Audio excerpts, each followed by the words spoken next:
Menteri Ketenagakerjaan Yasir Limpo meluruskan kabar mengenai dugaan pemutusan hubungan kerja di TikTok Group yang belakangan ramai diperbincangkan. TikTok tidak melakukan pengurangan tenaga kerja, namun justru melakukan penyesuaian organisasi melalui perpindahan pegawai di dalam perusahaan. Menteri Ketenagakerjaan Yasir Limpo meluruskan kabar mengenai dugaan pemutusan hubungan kerja di TikTok Group yang belakangan ramai diperbincangkan. Pemerintah telah memperoleh penjelasan langsung dari manajemen perusahaan, di mana penjelasan tersebut disampaikan setelah Menakar bersama pimpinan DPR melakukan pertemuan dengan TikTok Group. Pemerintah memastikan perubahan yang terjadi merupakan bagian dari penataan organisasi di internal perusahaan, bukan pengurangan tenaga kerja. Perusahaan justru tengah melakukan penyesuaian organisasi melalui perpindahan pegawai di dalam perusahaan. Langkah tersebut dilakukan bersama dengan proses perekrutan pegawai baru. Ya, bahwa yang dilakukan saat ini itu bukan PHK, ya, dalam artian sepihak karena ada kondisi industri, tapi adalah mereka sedang melakukan pembenahan, istilahnya apa, talent mobility di internal mereka. Bahkan kalau teman-teman lihat tadi press conference ya bersama pimpinan wakil ketua DPR itu kan TikTok sendiri kan membuka lowongan pekerjaan baru sekitar 100 orang. Ya. Jadi itu tadi sudah clear Pak masalahnya. Yasir Limpo menilai klarifikasi tersebut penting agar informasi yang beredar di masyarakat tidak menimbulkan kesalahpahaman, di mana isu ketenagakerjaan dinilai perlu disampaikan berdasarkan data dan penjelasan resmi dari perusahaan maupun pemerintah. Lalu akhirnya setelah mendapat berbagai kritikan dari diplomat senior, pemerintah Indonesia memutuskan berencana menghadiri upacara pemakaman pemimpin tertinggi Iran di Teheran. Menteri Luar Negeri Sugiono menyebut Indonesia akan diwakili Menteri Luar Negeri bersama Ketua MPR RI sebagai bentuk penghormatan kepada pemimpin Iran. Pemerintah Indonesia menyampaikan telah menerima undangan untuk menghadiri rangkaian pemakaman pemimpin tertinggi Iran, Ayatollah Khamenei. Pada tahap awal, pemerintah menugaskan Duta Besar Republik Indonesia untuk Iran mewakili Indonesia dalam acara. Dengan pertimbangan agenda kenegaraan dan persiapan kunjungan sejumlah pemimpin negara sahabat ke Indonesia. Saat ini pemerintah masih menunggu konfirmasi dari otoritas Iran mengenai waktu dan lokasi kehadiran delegasi Indonesia.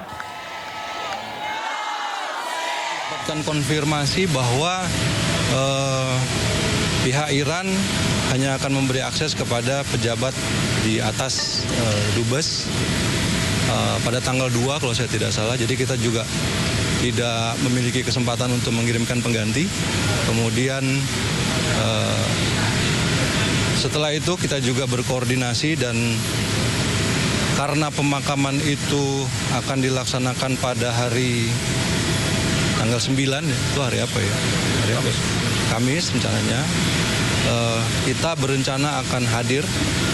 Ini kami masih menunggu jawaban waktu dan tempat di mana kita bisa menghadiri upacara pemakaman tersebut. Karena seperti kita ketahui juga bahwa ada prosesi yang dilakukan terkait dengan rangkaian acara dari pemakaman Supreme Leader Iran. Rencananya akan berangkat Menteri Luar Negeri Republik Indonesia bersama dengan Ketua MPR RI. Sebelumnya, Duta Besar Republik Indonesia untuk Iran, Roliansyah Roy Sumirat, menghadiri prosesi pemakaman pemimpin tertinggi Ayatollah Ali Khamenei di Teheran akhir pekan kemarin. Dalam unggahan video di akun media sosial KBRI Teheran, Roy menghadiri acara penghormatan terakhir dan doa bersama untuk Khamenei bersama sejumlah WNI di Iran. Iran dilaporkan terus menunda prosesi pemakaman Khamenei karena pertempuran yang masih terjadi dan ingin memastikan situasi aman terlebih dahulu. Prosesi pemakaman Khamenei dilakukan sejak 4 Juli hingga puncaknya 9 Juli.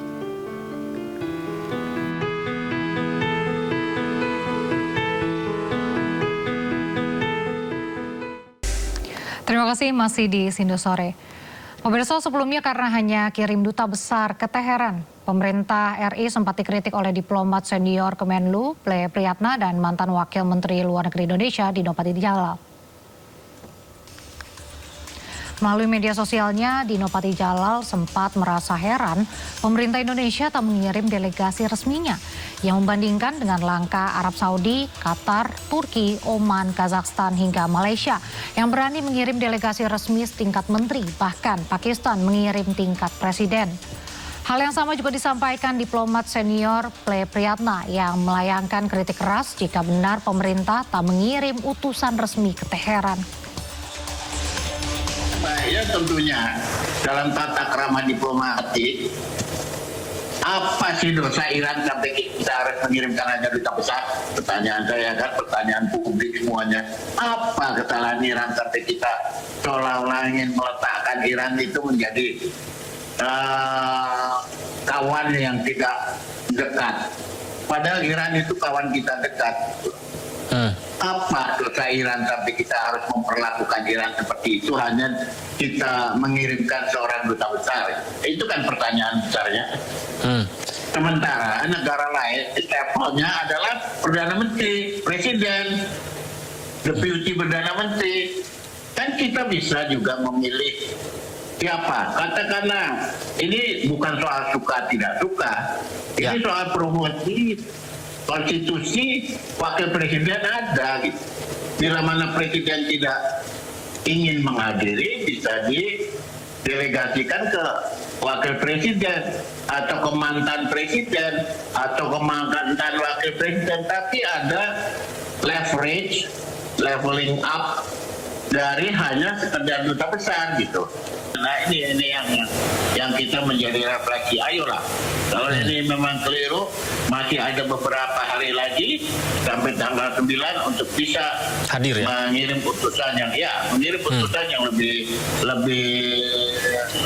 tinggi dan lebih mewakili suara rakyat.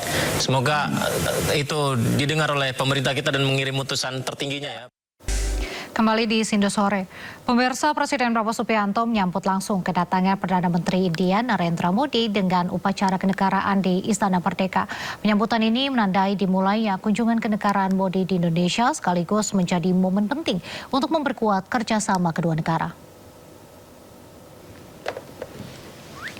Perdana Menteri India Narendra Modi tiba di Kompleks Istana Merdeka pukul 10.30 waktu Indonesia Barat dengan mendapat pengawalan kehormatan dari pasukan yang telah disiapkan pemerintah Indonesia. Setibanya di Istana Merdeka, Presiden Prabowo Subianto menyambut langsung Narendra Modi di pelataran istana. Presiden Prabowo dan Narendra Modi menggelar pertemuan bilateral untuk membahas penguatan kerjasama di berbagai sektor strategis, mulai dari perdagangan, investasi, pertahanan hingga pengembangan teknologi dan SDM. Di antaranya penggunaan sistem pembayaran menggunakan kris hingga pembangkit listrik tenaga surya maupun nuklir. Selain di Jakarta, Narendra Modi akan ke Yogyakarta dan dijadwalkan mengunjungi Candi Prambanan sebagai bagian kerjasama Indonesia dan India di bidang kebudayaan. Guna memperkuat kerjasama sektor keuangan, kami menyambut baik kemajuan pembahasan sistem pembayaran lintas batas berbasis QR, cross-border QR payment linkage antara Indonesia dan India. Sistem ini diharapkan dapat meningkatkan efisiensi transaksi sekaligus memperkuat ketahanan sektor keuangan. Di tengah situasi global saat ini, kami juga mendorong penguatan kerjasama di bidang ketahanan energi, termasuk pengembangan proyek pembangkit listrik tenaga surya. Juga saling tukar teknologi dan kapasitas di bidang teknologi nuklir.